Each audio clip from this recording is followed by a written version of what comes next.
Hi, everyone, from me, Brent Graham, and welcome to this special midweek edition. I guess you could call it of the handicap. We haven't called it that. We've called it the Gallagher Premiership midweek betting preview, and that's because we've got Premiership action to look forward to on Tuesday and Wednesday. I believe we're going to have the same again next week as well. And there is a game on the go at the moment, so if the likes of Thoughts on Sports keep looking over his shoulder, you'll know why. He's positioned the TV behind him there, and he's going to have a look. So without further ado, though, let me introduce the panel, because what we're going to do is we're going to go through Wednesday's fixtures. Unfortunately, the way team selections and that work, and they're so crucial to the handicaps, we couldn't really get the first game of the midweek on. But what we'll do is we'll catch up with the guys, and then we'll go into Wednesday's fixtures. And then sit tight, Bristol against Exeter. That's the live game tonight. We're going to cover that last, so we will cover that as well from a betting angle. But let me introduce you to the panel, and let's start off with Thoughts on Sports. Neil, good to have you back on the show, and I gather things going fairly well for you in the Wasps game at the moment. Yeah, Brent, no cracking game so far. I think Henrik will say it's probably the best game of the year with the under look like it's flying in at the minute. Rain and win, I think that's all you can ask for as an unders punters. I was quite firm on the sell plus, so that looked like it's soaring in. And then also I posted on the good for the game that about the under 50.5, and then I think a lot of people also took under 49.5. So that's also looking promising at this stage. Excellent. Well, I can tell you a lot of people were probably tuning in tonight hoping that the Stig would finally reveal his identity. He hasn't done so, but I can tell you that we are going to hear his voice tonight because he's worked on the technology. He can now speak on the show. So let's welcome the Betting Stig. Stig, good to have you back on the show. Thanks, Brent. Thanks for having me. Yeah, no, I thought, look, it's not a good idea to be a mute on a talk show. So I thought I'd get myself a microphone and I start contributing. So yeah, I'm happy to be here. Thanks, guys. Yeah, it's certainly on the podcast as well. And then someone whose French accent really upped our female viewership quite a bit, I must say, on the handicap. A couple of guys actually complained to me that their wives spent a lot more time watching the show than normal. It's Brady82. Great to have you back. Looking forward to the weekend, well, the midweek action, I'm sure. Yeah, evening, Brent. Evening, Betting Stig and Neil. Well, nice, first of all, to meet Neil and the Betting Stig, not face-to-face, but almost. It's good because we've been, talking a lot about European rugby recently. So good to see you and looking forward to a good show again. Excellent. Well, we're going to get straight into it. I'm going to be very much just leading the guys into the conversation. I haven't done much research on this myself. I'm also going to be fiddling a little bit with some new layouts that they've introduced on the StreamYard that we use here. So you might see some unusual sort of angles and stuff that we'll go. But let's start off with Neil. And Neil, I'm going to talk about Wednesday's first game. And that is the Tigers minus 12.5, and this is a ton bet against London Irish. So, Brent, I was hoping the bookies would come out before team news in this one. I think I was in a bit of dialogue with Brady about this, and we both fancied a Tigers minus on the early game. But then, obviously, when it sort of came out at the double digits, I was a bit cautious. Both sides are at full strength, and it is obviously at the Tigers' home ground, but obviously a no crowd, so that's sort of nullified. With this sort of line, I would tread cautiously. I think you could still get 9.5, as Sean Nicholas pointed out at Holly's. If I was pushed on a handicap, I probably would be leaning on that. But there's no handicap play for me so far on this, and I'm firmly looking to point lines on this. I've taken over 42.5 in this game. Tigers very attacking side. London Irish don't score many, but they're sure to concede. So I think at a 42.5. Clear conditions, early evening kickoff. Cracking conditions in Leicester. That should arrive quite comfortably, especially with Tigers looking for the bonus points. All right, let's go down to Brady and get his opinion on this game. Brady, 12.5, is that handicap well set? Well, I think it's still too low. So I managed to get 9.5 when it went out on Bet365. It moved to 12.5, like minutes after. I still believe that the 12.5 is a cracking value. Leicester is bringing their best squads. Nadolo is going to be playing. Weather is going to be great. I just checked the weather. The storm is gone. It's going to be sunny, no wind, and home advantage even with no crowd. So I think the handicap is good, and agree with Neil on the points. 42.5 is quite low for a game like this. But I will rather go with the team. It's not out yet in European bookies, but if I've got another tries Leicester, and if a bookie gives us a 3.5, which will mean a bonus point, I'm going to jump on it straight away. Excellent. So looking at some points and tries in the game, and particularly for Leicester, we were worried. I'd worried we'd lost Betting Stig for a second, but Stig, let's bring you in on this game. 12.5, the current handicap. I haven't looked around, but that's at Sunbet. Yeah, thanks, Brent. No, my signal was bugging me around, so I just disconnected and came back on to get a better signal. Yeah, look, you might know by now I use an algorithm. I don't actually watch many of these Northern Half games, so I'm not as clued up as my colleagues here with the players and the player names and all of that. So I very much just rely on the numbers. And to me, there are two big things in any game, and it's the team strength and it's the team's performance. So for performance, I look at how well a team has done against its own handicaps over the last couple of games, and I weighted towards the latest games. And for team strength, I just use numbers from Rugby Pass website where they actually physically give each player a rating. So I throw that into my algorithm. It is a deterministic algorithm for the institutions around. So it's got a couple of variables, and whatever you put in, it'll always throw out the same number. If you enter the same variables, it'll throw out the same number. It's not machine learning, in other words. So for this game, the numbers that spat out is Leicester Tigers by 13. Because 13 is higher than the current 12.5, I think you can also find 11.5. I'm going with a minus score here. And am I right in saying, do you go different size bets? In other words, let's just say it threw out Leicester Tigers minus 3.5. Would that trigger a bigger bet? Or do you go with a constant unit across all of your lines there, Stig? Look, for my own personal betting, I use a constant unit because I pretty much know that the system is going to give me above 50%, sometimes 60%. And actually, over the last 2 weeks in this competition, 75% return. If I bet the same stake on each game. I have made the mistake before of getting too confident when the system shows a big variance, placing more money on that, and actually got burnt that way. But look, each better is different, so it's up to each person to devise their own strategy. What I can say is if you have a system that you know is going to give you 6 out of 10 wins, you just need to spot 1 or 2 obvious incorrect calls from the system and turn those around. And you can actually push yourself up to 70, 80%. Excellent. Well, I'd like to have a spread on how much weight you're going to lose in that helmet tonight, because it must be pretty darn warm in there. But let's go to Brady for the first crack at the next game, and that's Saracens up against Gloucester. I'm guessing from this handicap, Brady, that Saracens have selected something of a second string side. I think I don't know. 75% of the players. I think this kind of lot of players from the academy for that game. Obviously, they're resting their star for the European Cup that's coming in the next 2 weeks. That one is a tough one to call. I think Neil mentioned earlier that the points were out for that one. I will not be looking at the handicap. I think I will be looking at points. The weather in London tomorrow and North London is going to be great. This is a synthetic pitch. I think Neil mentioned a 42.5. No brainer on that one. But I think Gloucester is bringing as well a second squad. I will still go with Saracens home advantage. I will take the probably on the board to get a better value and smaller point on it. Right. Let's just have a quick look at that board price for you there. Saracens, you're looking at about 11, 12 to 10 there on the board.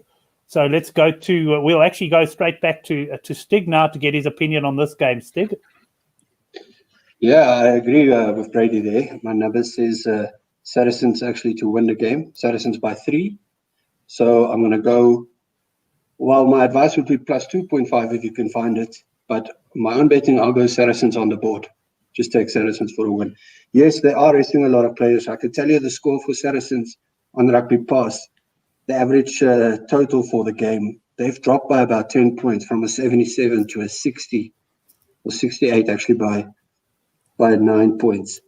But then Gloucester, even worse so. They've dropped by 10 points. So they must be fielding an even worse side. And I think they've got less depth than Saracens anyway.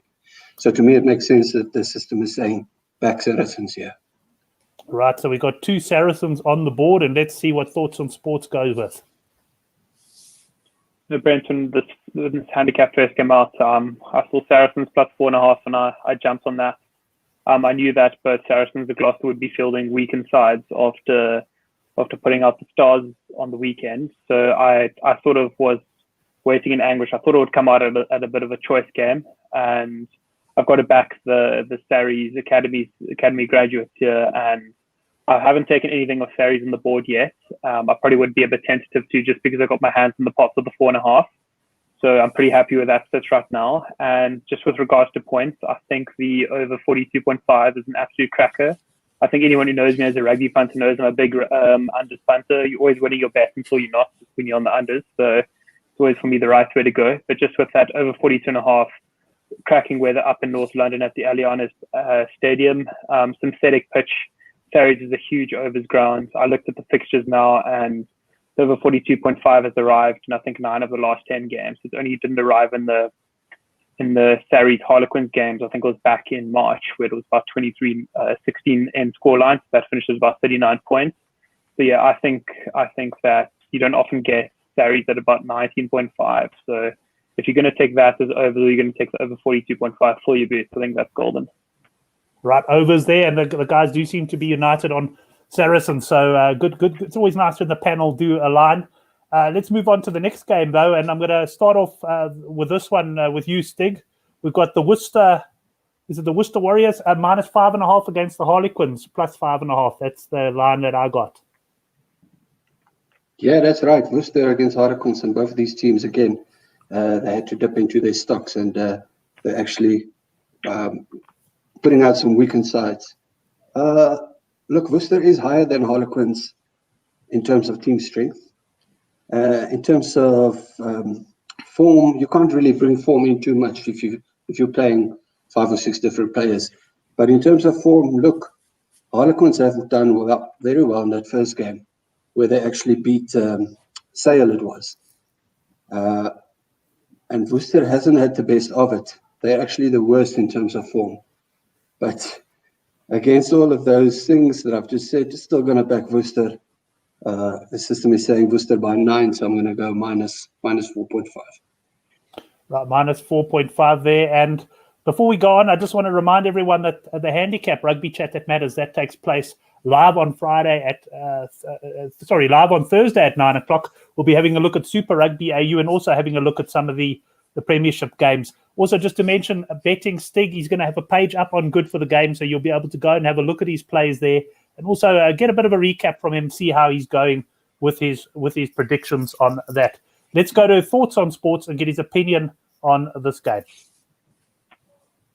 No, Brent, I think this is the one I was most eyeing out for me for the midweek games. I was hoping for a sort of Worcester minus 2.5, minus 3.5. I think that would have gotten the granny's pension, but I managed to get on 4.5 at 0.85, so I'm more than happy with that. For me, this is my best bet of the weekend. Worcester have packed aside. I don't think that the Gloucester performance is a good indication. I think they copped the red card in the 28th minute, so they're always under the pump against a firmly attacking Gloucester side. This Worcester side is going to come out firing. They're going to be looking for all 5 points in the Premiership against the Quins. Quins in a fully changed side. This is a no-brainer. It's Worcester on the minus for me for this one. Right, and I think the only opinion we're still waiting for on this one is Brady. And I'm in line with what my 2 colleagues just said. Actually, Worcester is bringing back their best squad. And I recall the game against Gloucester, the first 20 minutes before the red card, they were the best team on the pitch. The red card just changed totally the game. And I think now with that weekend Queens game, the 4.5 is golden, I would say. That's my play on it. Excellent. Well, I hope Rugger's watching this and hears the word golden there, because that's his favorite saying whenever there's a big bet to climb into. So the panel nice and united on this one. So it's always nice, because the last few weeks we've actually had quite a bit of differences in opinion. But I'm going to go to Neil now and start with you on the final game on Wednesday, Neil. And it's the Saints minus 7.5 against Bath, who were pretty impressive against a weakened Leicester side from what I could see on the weekend. And Bath here plus 7.5. Can I read into that Bath have selected a weak team for this one? No, Brent, spot on. Bath also fielding a completely weakened side. I think they've made about 17 changes in the Circle 23 run on. So yeah, it should be Saints all the way here. I'm a little bit skeptical to back them on the minus 7.5. Funny that it's a bit of psychology that comes into play. If it was a 6.5 when I'm sort of getting that converted try, I'd be filling on the Saints. I I just see that Bath have stacked their bench with a couple of the first team starters. So if I was going to go for a play on this one, I'd be looking for the Saints -2.5 first half play. Saints will be eager to sort of start off strong. I see the weather's cracking weather in Northampton. Not a breeze, slightly overcast conditions, but also no precipitation, so that's always good. So yeah, I'll definitely be looking at the first half cap on this. If I was pushed on the full-time cap, I would definitely be leaning the Saints minus, but not with a lot of confidence. I haven't taken a strike just yet. And I'll probably also be looking for a play on Saints overs. If I can get around 25.5, that would be my go-to. Excellent. Let's go to Brady and get his opinion on this one. That's a tough one to call. I've got to be honest. I can't trust that Saints team. They've been absolutely rubbish the past 2 weekends. Very hard to trust. If I had to take a bet, I think I will go with Bass plus 8.5 because I think it's available on few bookmakers. Yes, Bass is coming with a, I would say second team.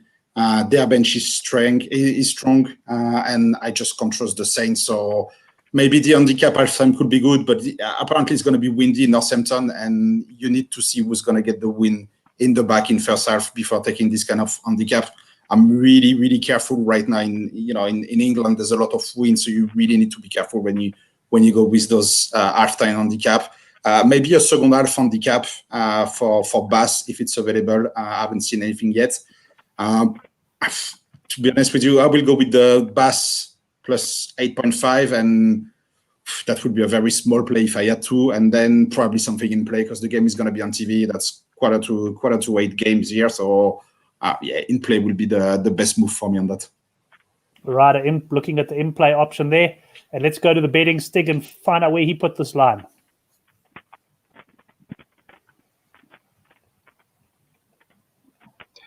All right, well, I've got the Saints to win by 14.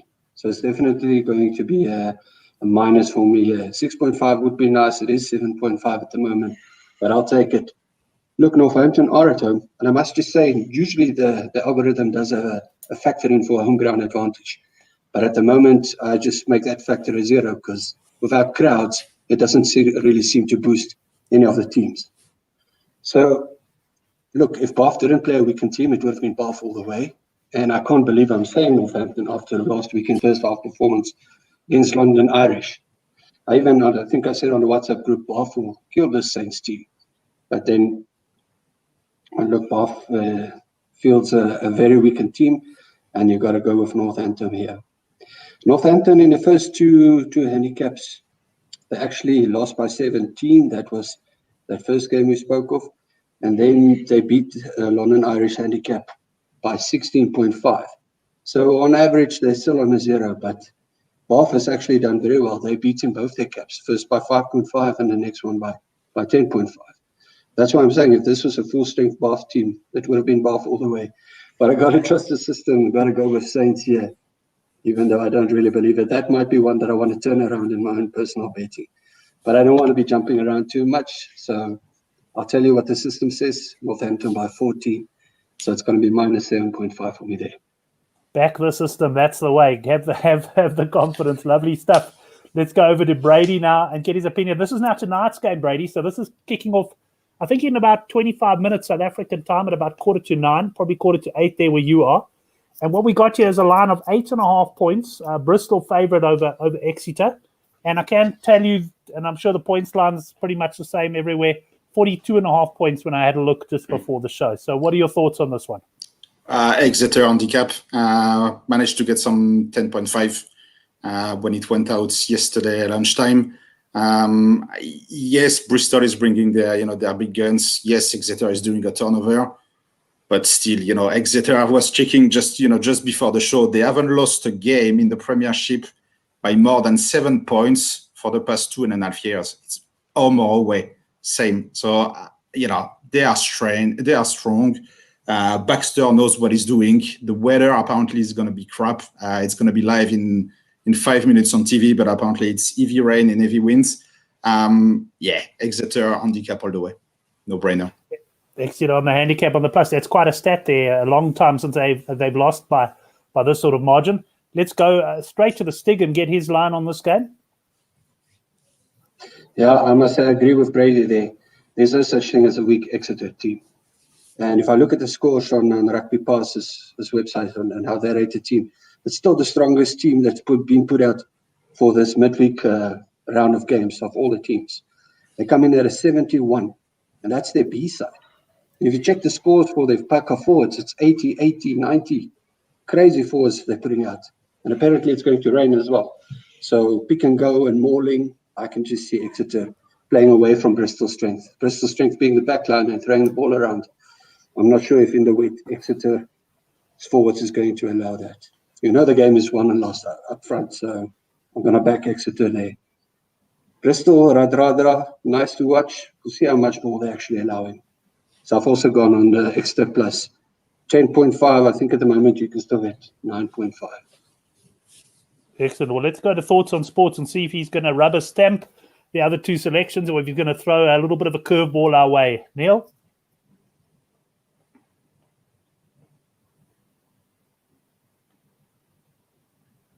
You're on mute, Neil, I think. Oh, Neil, I think you're on mute still.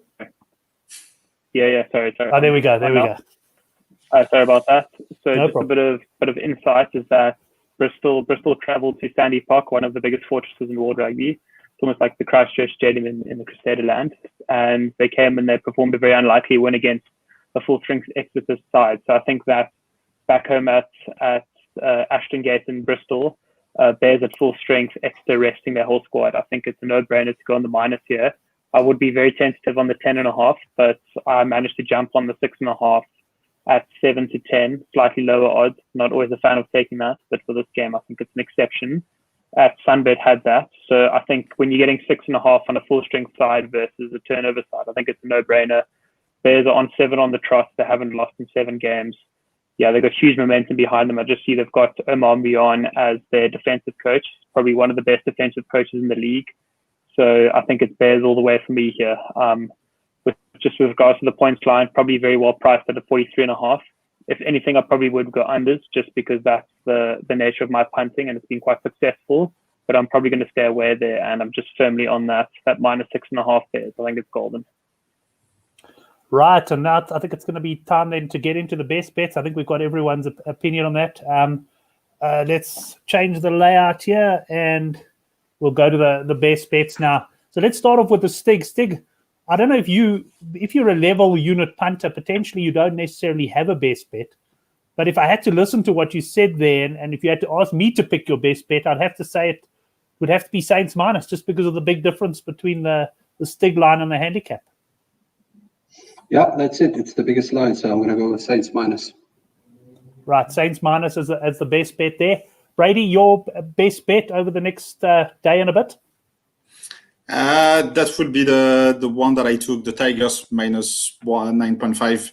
I don't think it's available anymore, but I still think that the 11.5 you can find will be my best bet. I think after last weekend disaster, I think they're gonna make a statement tomorrow night. Excellent. I must say one thing, as someone who's followed last weekend, followed the boys with a few bets. With this Premiership, you really got to know your team news, or at least Stig does still build it in, because I cannot believe the sort of prize. I mean, if I watched that Leicester performance against Bath, I thought it was absolutely hopeless. But obviously, I know the handicap. I think on Thursday night when we did the show, Leicester were like 11 to 10 to win the match. And after the teams came out, the handicap shot out 8.5. I think it eventually went 16.5. So, Neil, I mean, before you give the best bet, it really is crucial in this league to have a look at team news. And unfortunately, team news comes out only sort of a day before the game. So you find the bookies don't really come out with lines very earlier either. No, Brent, spot on. I think you got to be pretty quick to the team news. And I think it's very important to sort of see the teams that the respective sides fielded the day or the weekend before. So then you can sort of get a gauge on who's looking for points in the coming games. So I think with this weekend, it was always spot on to get the Tigers that they were going to field quite a strong side against London Irish. It just happened that London Irish also did a big turnover with the squad on the weekend, and they're putting out a strong side. So I think team news is vital. I'm always one to sort of take a punt on team news, what I think is going to happen, and I reckon I get pretty spot on about 8 out of 10 times. So yeah, I reckon I'm quite close to getting the line that's quite prone to moving. So that's always a nice position to be in. But just with regards to the second part of the question with my best bet for the weekend, I'm going to sort of break it into two there. I'm going to go one with the handicap and one with the points total. So with the handicap, I'm either going to go Bears minus, or for the midweek games rather, I'm going to go Bears minus 6.5 in the next fixture, or Warriors minus 4.5. I think that just because the panel is firmly against me on the Bears, I'll stick to the Warriors minus 4.5. And just with the points total, I think that over 42.5 in the Saracens Gloucester is right for the picking. The Sarries, when they play at home, the points line always comes out at about 55.5, and even in that line, I'm sort of quite hesitant to take it under. It's just synthetic pitch, Allianz Arena. It's usually nice conditions up there. So yeah, I think that's absolutely golden. It's not often that you get a Saracens points line in the 20s or just below 20. Excellent. Yeah, I like that. I like the logic behind that Saracens overs play. Gents, thanks very much. I believe we've got about 15 to 20 minutes till the next game kicks off. We'll have to talk about next week's show. Maybe start at 15 minutes later to give you guys a chance to watch the game before, if all the times are going to be the same. But great chatting to you. And certainly for someone who wasn't really going to bet, I'm probably going to end up getting involved now. We had quite a few live viewers, I must say, on the show. Not too many commenters. So welcome to Darren, who's watching on Facebook. Follow the show on the weekend. Big bet on Northampton and Edinburgh in a double. So you guys can tell me, is that good news or bad news? Hopefully that did arrive for him. It did good. Yeah. And guys, we'll certainly see at least a couple of you, I'm sure, on Thursday night. And we'll talk about the Northern Hemisphere rugby going forward, because sometimes, the Thursday night show for Northern Hemisphere, it's fine for the Friday games, but it can be a bit of a problem for the Saturday games, because we sort of are making assumptions on team selection that obviously can be wrong. So first of all, thanks, Betting Stig, for your contribution. It was your idea to do this show, and great to have you talking to us. And as I say, talking to us, he gives me a nod. Thank you, Betting Stig. Mute, yeah. No, I thought I was on mute.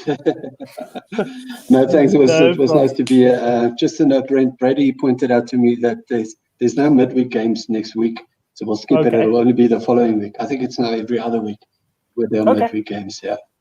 Excellent. Yes. We'll definitely do a show. Good stuff. And Brady, thanks. So good having you on again, and we'll probably see you Thursday night.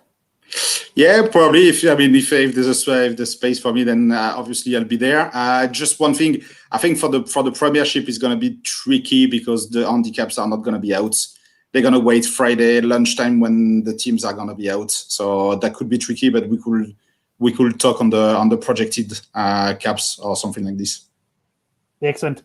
And then Neil, yourself, enjoy the rugby tonight. I've got a feeling you are going to get quite involved in the game.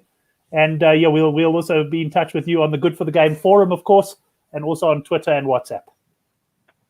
No, Brent, thanks so much. I just see that full-time whistle's blown in the cell game and ended 20 points to 11. So that's obviously a nice start to my midweek fixtures. Yeah, and I'm hoping the Bears romp home and at Ashton Gate. So enjoy, everyone. Excellent. I'm sure Henrik Swat enjoyed that result. Guys, I must tell you, I've enjoyed talking a bit of rugby, but the greatest sporting event of them all starts this week, Saturday, the Tour de France. Follow me on Twitter. Look for me on Good for the Game. Come on, I cannot wait. 3 weeks of cycling, betting action. Look, I must say, cycling betting, I don't bet as big as I did on rugby, but there's something about having a bet on cycling which is absolutely great. This year's tour has got everything. You've even got to worry about your guy getting disqualified for being COVID positive, never mind any other drugs. But do join me if you're a Tour de France fan. Look me up because I love talking Tour de France. Gents, thanks very much. Enjoy the game tonight and enjoy Wednesday's games as well. Good punting to you.